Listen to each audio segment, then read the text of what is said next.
I'm riding the J train this morning to go see the World Trade Center. Coming from the Midwest, it symbolizes everything about America. To me, it is the green light at the end of Daisy's dock, the tolling bells that Hemingway reference, the TMA-1 monolith. I take the subway from where I live in the East Village to Fulton Street and walk through the financial capital of the world.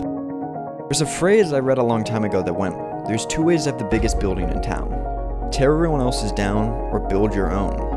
If this vast and complex country I live in can be boiled down to a single thought, it is that we build our own. This place still has a lot of construction and police around it. Did you know the World Trade Center is 1,776 feet tall? This was no accident of architecture. As I walk away from the subway, I can see there are two huge rectangular waterfalls. Along the perimeter are the names of everyone who died on 9/11.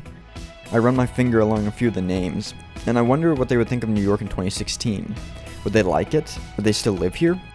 It's hard to articulate how massive this waterfall is. All I can say is that when the first World Trade Centers stood here, they were so large they used to have their own zip code. I continue to walk around the park and watch people. There are many families here today, and this boy in particular asks his dad what he's looking at.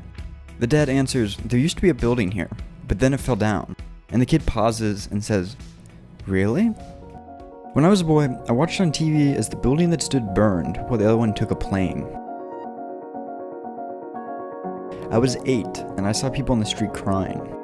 And then I saw people jumping, men with suits hitting terminal velocity as the bodies they abandoned raced toward the street. The easiest way to tell what a society worships is through what buildings they choose to make the largest. For the Roman Empire, that was the Colosseum and bathhouses. During the Middle Ages, it was the cathedral. When the country was founded, it was capitals, buildings, and consecration to a new form of government. For our time, it seems to be trade. The free exchange, not just of goods, but of ideas among the world. After all, if it wasn't so important, we wouldn't have rebuilt it even bigger.